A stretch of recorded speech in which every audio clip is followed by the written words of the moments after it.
Welcome to the Point. In just a couple of weeks, we may know what the final budget for next year will look like for the state of Michigan. Already we know the spending plan will top $80 billion. What we don't know is exactly where those dollars will go, though we have a good idea from the governor's recommendations to bills passed by the House and the Senate. Still, there is negotiating to be done. The Senate Democrats have their plan, the House Democrats have theirs. They both reflect much of what the governor had asked for in her budget presentation. What we don't know yet is how Republicans will factor into these negotiations. Just last Thursday, Senate Minority Leader Eric Nesbitt was once again saying his caucus is ready to meet with Democrats to find a landing spot and agreement on the budget that so far has apparently not happened. So, what to make of these first of their type budget talks with Democrats in charge for the first time in 40 years? We talked with a member who has served in both the House and Senate, the minority and now the majority, Kalamazoo Democrat Senator Sean McCann. I want to talk to you about some of the things you're working on right now, but first I want to get your impression of these first few months. Because the last time we talked, you told me a story that I kind of thought was interesting. You ran for the Senate and lost. Yeah. And then you ran again and won. Had you won that first time, you might well have served all 8 years in the minority. And when you said that, it kind of resonated with me. And now 6 months into this, seeing all of the Democratic priorities that have been passed in that first 6 months, what has that been like for you for the first time being in the majority? Yeah, it's actually 12, it would have been 12 years, Yeah, right? Because I served four in the House, in the minority, and then, if I had, and then that was in the super minority situation, the trifecta for the Republicans. So it's been pretty amazing, and it's been quite a 6-month pace. And we took on a lot of committee assignments. I think everyone in town sort of thought that we were loaded up pretty heavy. And so it's been a tremendous amount of work, but it's been rewarding to see these things come to fruition that were priorities and to be able to get them done. It feels like we're in a bit of a friendly competition with like the state of Minnesota, which also has the same basic dynamic going on there. So yeah, I have a colleague that chides me about those 61 votes, and had that gone another way, that I would have missed this this opportunity. So it's really exciting to be a part of it. So let's talk a little bit about what's on everybody's mind as we talk, and I trust that by the time this airs, the budget will not have been completed. Oh, well, I was going to say, I hope it will be completed, but I'm not sure when it's going to air. Well, but the idea is that for the first time in 40 years, Democrats in the legislature have all of the committee chairmanships, both House and Senate. You serve for colleges and universities and others. And so you have a much bigger imprint on the budget, whatever it's going to look like when it's done. How difficult has it been, given two things? One, that obviously Republicans want a voice, as Democrats did when they were in the minority, and they continue to say they're not getting it and they're looking for more input. But two, because there is a surplus of about $9 billion, it suggests to me that there'll be a whole lot more ask from folks because there is more money. Is that kind of the way it is when you start putting the budget together? Yeah, this is an unprecedented budget in terms of, I mean, one-time really resources available to do things with, and I certainly think it's important that we are aware that this is a one-time opportunity, and I think there's a lot of productive conversations, bipartisan conversations, going on behind the scenes. I mean, people have to, say publicly sort of where they are and what they want, but hopefully, I think there's productive conversations going on because we can satisfy a lot of priorities that we've never been able to satisfy before because of this one-time surplus. But also know that the revenue projections were not as rosy as they were a few months ago, and we've committed a lot of money to really important tax relief, to expand the Earned Income Tax Credit or the Working Families Tax Credit, and to phase out the retirement tax. Those are really big ticket and long-term commitments that are going to tap our revenues over the long haul. So we just have to be really careful that we don't, overdo it. It's a frenzy, right? People are seeing that this is the chance, and every ask under the sun comes in. And there's some really important investments that we're going to be able to make, hopefully, when this budget gets resolved. Things that will backfill neglected items for a long time. I mean, when we're talking about replacing water lines and building roads and restoring roads and bridges, providing tax relief, those things will last over the long term and take off the books of, let's say, any local municipality costs that they've had to bear for a long time. So,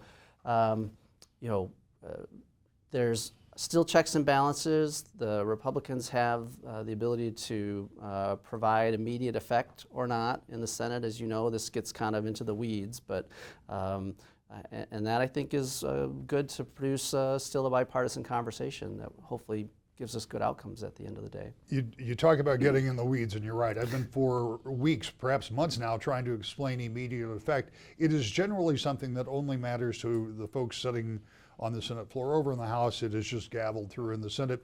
It's a roll call vote. We're not going to get too much further into it, but it takes 26 votes in the Senate to get immediate effect.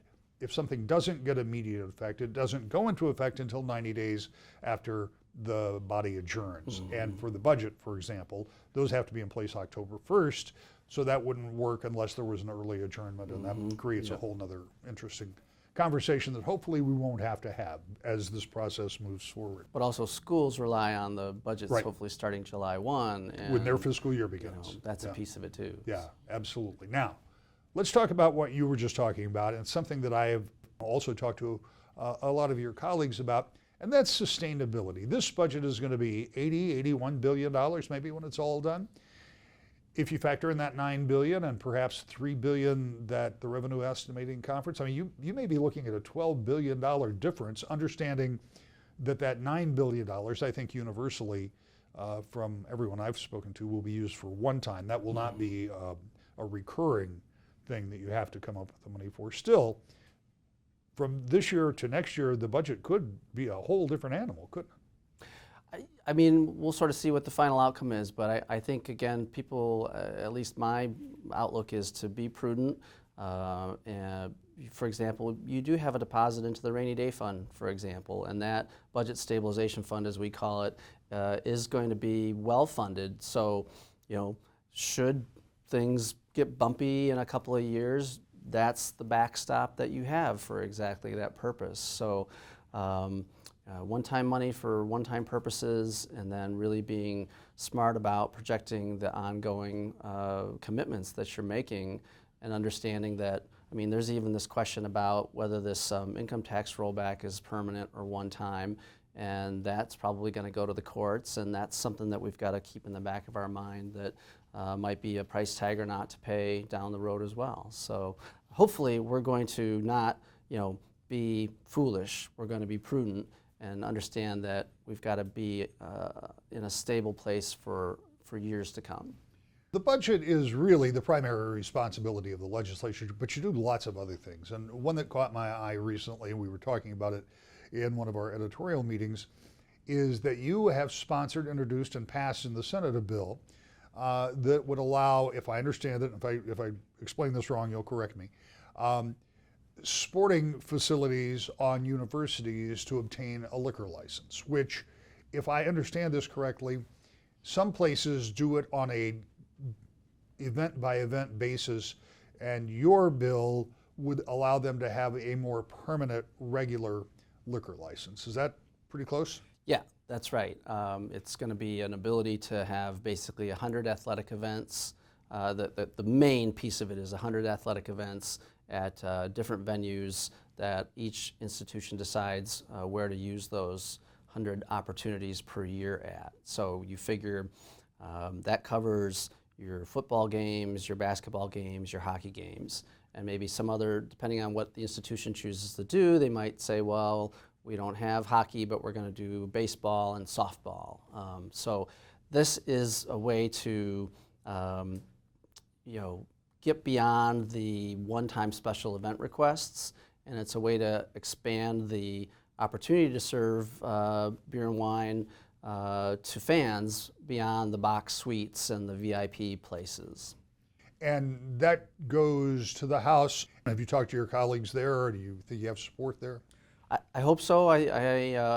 We're hoping that the committee on the House side will take it up and maybe move it. Best case scenario, fans have beers in their hands for fall football games. Move on to something else. This is an attempt on your part, something that you're going to try to do that would repeal something that was done during the Snyder administration, and that is no stricter than federal when it comes to regulations, and you want to repeal that. Explain that as you can as we run out of time. Yep, sure. To give you that complicated issue. Yeah. The federal government sets a floor for environmental protections and rulemaking, and what states can do for what they have to do as a minimum for protection of water and the environment. And states, Michigan had the flexibility to set rules higher than that. If we wanted to set a more stringent protection for our water, then we could do that, rules around that. That was blocked or enacted as a Michigan can only be at the floor of the federal limits. And my bill basically says, well, we're a unique state. We have tremendous environmental resources that we have to protect. We might choose at some time to have more stringent rules that are above that federal floor. And that's what we need the flexibility to do if needed as we get into batteries and new industries that are going to change how we treat our environment. And we have to be in a space where we can make sure that Michigan's water and our resources and environment are protected for the long haul. There is still plenty of time to come to an agreement, and it appears there is still plenty of money to help make the process go more smoothly. But it will come down to being able to keep all of the Democrats together, that so far has not been a problem, and get at least 6 Republicans in the Senate to go along with the spending bills. That may be the tricky part, and we'll be watching going forward. After the break, we'll talk to a Republican who, like Senator McCann, has served in both chambers, in both the majority and now the minority. Senator Thomas Albert next. To the Point. Welcome back to the Point. Senator Thomas Albert of Lowell has been the chair of the Appropriations Committee in the House and now in the Senate as a member of the Appropriations Committee as a minority vice chair. He sat down to talk about the current process and why he remains optimistic that there will be at least a partially bipartisan budget, and what he has to say about those all-important 6 votes the Republicans will have to deliver if those bills are to gain immediate effect. Senator, let's talk a little bit about this first 6 months of this session. It's a different environment with Republicans no longer, after 40 years, in control of most and sometimes all of the arms of government. You're still deeply involved in appropriations, as you were when you were on the House side. There, you were the chairman of appropriations, and now you're working on appropriations with a Democratic chair of that committee. Give me your take, not just about appropriations, but about the session as a whole, because it's been kind of a rapid fire amount of legislation that has been passed. I know you and your colleagues have put up amendments, over 150, I think, none of which have been adopted. What's that been like? Well, it's a new experience. And I'm doing my best to try to put a good face forward, be positive, and show a different vision for the state of Michigan going forward. So not only am I on appropriations, I'm also the only Republican on the Senate Labor Committee. So I had a front row seat for the repeal of right to work. So overall, it's frustrating because I've lived through this before. I grew up in the Belding area, and I watched what can happen when you have economic devastation. I saw Electrolux, which was the largest refrigerator factory in the world, leave Michigan, and what that can do to a community. So when we see Michigan moving back to policies of the past that have failed, and how that really brings a loss of opportunity for young people going forward, or people who want to find a better job with better wages to support their families, and just watch all those opportunities disappear, it's really challenging. So, but we can't lose hope. We got to keep showing a different vision going forward, and we can come back from this. I'm very confident of that. The interesting part about what's happened in these first few months is so many of those big, I don't know if I should call them divisive items, but they are certainly politically charged items that had been dealt with during the Snyder administration and others. And so much of that has gone back the other way, not making a comment about whether they're good or bad policies or should not have. But does that kind of change make the environment different for people looking at Michigan? I mean, if it changes? It does. Stability is important. If someone wants to come and establish roots here, or if they want to grow, they want there to be some type of stability. They don't like seeing things whipsaw back and forth at the state level. So that's very unfortunate. If you look too, just the amount of money we spent. I mean, we went last year, we paid $2.6 billion of debt pay down. We actually improved our bond rating through that, which saves the state money and taxpayers money over the long run. But if you look, we started this year with $5.1 billion of general fund on the balance sheet. We will have spent more than that by the time this is over, within the first 6 months. If you look at what the Senate spent, they spent 96% of those funds were gone. It looks a little misleading because they did a fund swap with some federal funds. There was $700 million that they were able to, I guess, switch out, so it kind of made it a little messy to look at. But boy, they're spending a lot of money. And if you look at what the economics are for these deals that they're doing, for like what they did down in Marshall, it's just outlandish. We will never receive a return on investment for that. You know, compare that with the GM deal that they just announced down in the Fort Wayne area in Indiana. They paid, for what it seems, for everything I've seen publicly, less than $200,000 a job.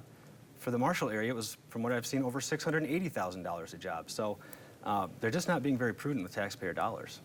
Well, that brings me to a question, and we're going to get into some of the budgeting, but I mean, you've already spoken to it a little bit. The money that's being spent in the name of economic development, more than a few of your colleagues have said, hey, we need to pump the brakes on this because of some of the very reasons you just talked about. Leader over in the House who once represented the Marshall area even voted against the plan, saying he thought it was too expensive, not necessarily that you don't want the jobs, but how much do you pay for them? How do you balance that? How do you get Democrats or anybody in the majority to listen to you when it comes to concerns about economic development? Because saying that many jobs are going to be created sounds good, and it sounds good maybe not to everybody in the area, but people in those areas that are looking for jobs. How do you balance that? What's the right number? That's where it becomes tricky. What we don't want to have happen is the state turn into a hedge fund. It just doesn't work. I'm much more of an advocate of what Governor Snyder would argue. He would say the state's going to be more successful and have more growth when we focus on gardening, where we have lower taxes, a smart regulation policy where we're not over-regulating our industries, when we have a good education system. Things like that will help growth organically happen. When you try to do big game hunting, where you go out and you land massive deals, I mean, we spent $2 billion in the Marshall area for maybe a couple thousand jobs. If you would expand out the amount of jobs that we could create by having a competitive tax and regulatory framework, it's just going to far outweigh what we could do just by being a hedge fund. We're trying to chase all the losses we've had with big deals that look shiny, but in the long run, it's just not going to work. One of the things that you talked about last year, paying down, putting money aside in the stabilization fund and paying down debt and doing some of the things that Republicans have talked about. This year, it's a different animal because there is a surplus of $9 billion. That's the number I hear thrown around most often. Combined with the revenues, maybe an $80 or $81 billion budget, which would be the largest by far that the state has ever had. But if that $9 billion is largely one-time money, it won't have to be replicated. At least that is the wish of most of the people that I've spoken with, Republicans and Democrats. And if the Revenue Estimating Conference was correct, and there could be a $3 billion shortfall in the next year's revenues, while it won't be an effective change, it could be a shift of $12 billion in the amount of money that you have to deal with. What's that going to do with the budget process next year when, at least right now, we don't know, but right now it appears there may be less money to spend. Yeah, that's one thing that's really concerning. If you look at what the House Democrats and the Senate Democrats have done, basically whatever the admins ask for when it comes to growing government, increasing programs or increasing the amount of staff within the departments, it seems so far that they're just saying, okay, there's not really any due diligence to what's needed. Are there any open positions where we could shift around positions so we're not creating new ones? There's a real risk of that. If you look at what's happened over the last several months, revenues are coming in less than what the economists had projected. So there's a real risk as we get into late this year, early next year, that those revenue declines are going to consistently come in lower. It's difficult. This inflation is becoming really, really sticky. The Federal Reserve is having a really hard time. It looks like they're going to start increasing rates, maybe not as fast as a pace that they've done over the last couple of years, but they basically have a choice. I mean, are we going to cool the economy by increasing rates, or are we going to let inflation keep driving the economy? So they're in a real tough spot. But whatever those decisions are, it's going to roll down to us at the state level. So it would be wise to not spend all of our money so we're prepared for whatever scenario comes around the corner. I appreciate that the budget negotiations, the ultimate negotiations, are done in a relatively small room with a relatively small group of people. Still, you're very familiar with the budget process, and here we are 2 or 3 weeks before this budget is supposed to be done. I tell people repeatedly, July 1st is on the books, and that's when it's supposed to be delivered. But I think only once since that law was passed has a budget been done by July 1st, maybe twice. I think just once. I'm going to go with 1.5 because we got the school budget done 2 years ago. That's right. You get the school aid fund. That would be a fair assessment. But nonetheless, with this much money in play, it seems to me it would be bad optics if you can't figure out a way to put together a budget by the end of June. Is it your thought, belief, from what you know, what you've seen, what you've heard, do you think this is going to get done by the end of the month? I do. I have confidence they'll get it done. What I don't have confidence in is that it'll be something that I like and can vote yes on. So I'm going to stay optimistic. I've been able in the past to work with Democrats on the school budget. If you look at the last couple of years, we had wide bipartisan support for the school budget. So the biggest school budgets ever, by the way, yeah. And equalized funding, which I think may be one of the most significant things the legislature has done since they promised to do it way back when, with every school getting the same per pupil fund. Not only that, I'll take it a step further. I think we had the biggest transformation in special education funding last year, over a couple $100 million more ongoing. We had over a $700 million deficit every year for special education. So things like that, things where we were able to come to an agreement on, find areas of opportunity to do something that's good for the state. So I think we might, hopefully, I have hope we can do that for the school budget again. General fund's harder because there's just a big difference in philosophy of should we have bigger government or smaller government. And right now, those that are in power want bigger government, so it's going to be hard to get something done. We just had a few seconds left, but I mean, the ultimate question is, it may be a budget that you don't like, but there may be things you like in it. At the end of the day, in order for this all to work right, 6 Republicans are going to have to vote for those budgets if they're to achieve immediate effect. Is that going to happen? We'll see. You know, I've been able to negotiate bipartisan budgets over the last 2 years, and you know, I guess time will tell. Let's hope the Democrats come to the table and we can get it done. 2 weeks and counting. Will the legislature and the governor be able to finalize the largest state budget ever with the most surplus money ever? We'll be watching. To the point.